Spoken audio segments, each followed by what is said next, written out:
I also think that whenever you look at a handicap like this, I like the Jets tonight. I like the Jets laying 6.5. But I feel like on a short week, it does benefit the team with better athletes. And I certainly feel like the Jets qualify there. I think more than anything, Chelsea, when I look at this game, I look at the Patriots and I see a team that has overachieved in a big way over 2 weeks. And that's a credit to what Gerard Mayo has done so far this season. Is it sustainable? I'm not sure. We're going to talk with Andy Hart from WEEI Boston coming up here in about 15 minutes. We'll get his take on what he thinks will happen tonight. But I feel like the Patriots, they go into Cincinnati. They get that huge win over the Bengals. They take the Seahawks to overtime last week, and I feel like they've just kind of overextended themselves. Now they have to go on the road in the Meadowlands against Aaron Rodgers, who I think will take another step forward this season because he hasn't been fantastic. He's been pretty good, but this is the home opener for the Jets. They've had to go all over the place, and to me, I believe the Patriots take that step back and look like that team that we thought we were going to see at the beginning of the season, which is not good. It's still below the key number of 7. You can find it at 6 in some spots. So I'm going to stick with the Jets here. I think this hinges on what we see from the Jets offense, because you're right. We really haven't seen, a knock your socks off game from Aaron Rodgers just yet. He's yet to throw for 200 yards passing. And he's had some drives where we've seen some flashes of his connection with Garrett Wilson, which looks electric, at times. And of course, Garrett Wilson's probably going to be the best player on the field. But still, I feel like when it's primetime, when it is a short week, we're probably not going to see, the best of either of these teams' offenses. So for me, I think my eyes are drawn towards the total here at 38.5. And especially when you have a total that is this low, I don't really want to lay 6.5 points. And I think the other X factor is, how good is this Patriots defense really? Because so far through the first 2 games, I think what stands out statistically is that they have been really good at stopping the run. There is yet to be a running back that stopped 44 yards rushing. But if you look at both of these teams and the way they're constructed, they're not really teams that want to run the football. The Bengals, of course, are predicated on Joe Burrow. And then you look at the Seahawks, they stopped the run, but Geno Smith threw for like 327 yards through the air. So maybe it was just, okay, we're going to rely on the pass. So I think if the Patriots can slow the run here, and if their run defense actually is good, maybe they have a prayer here, because again, Aaron Rodgers really hasn't lit things up from a passing perspective. It's been a little inconsistent. But I think the biggest question for the Patriots is all the offensive line injuries. They are extremely banged up. I think Jacoby Brissett is going to be under pressure all night long. And I feel like we don't see much from this Patriots offense because the Jets have had to play, some top end teams. I think it's a little unfair to look at their first 2 games of the schedule and, say, well, they didn't look great against the Niners. Well, the Niners are absolute wagons. And even against the Titans, the Titans only scored 17. They had a great first half, but kind of the Jets shut them down in the second half.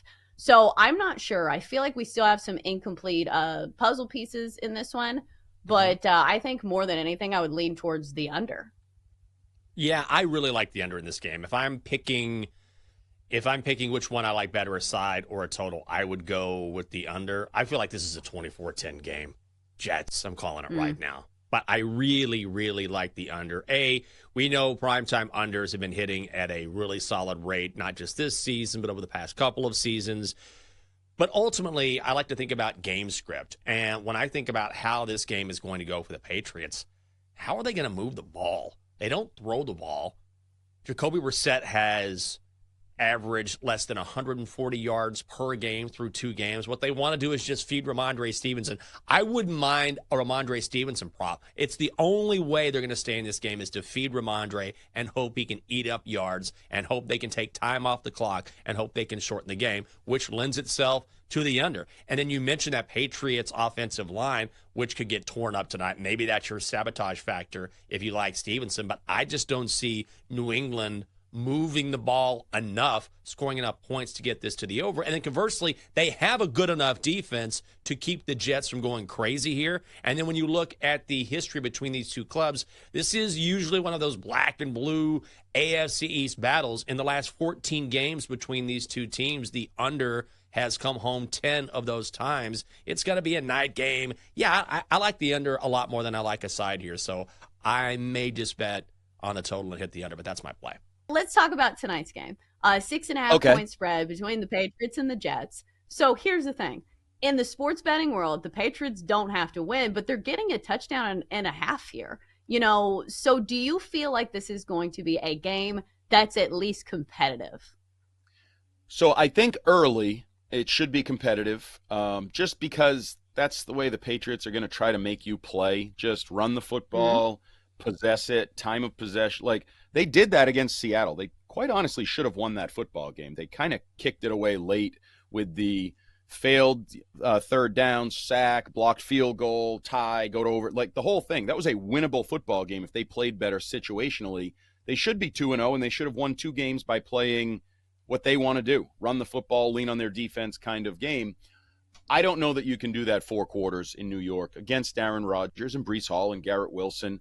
I mean, if Geno Smith can throw for 330 against you, then I think Garrett Wilson and Aaron Rodgers are probably saying, why can't we throw for 300 yards and open up the passing attack a little bit here?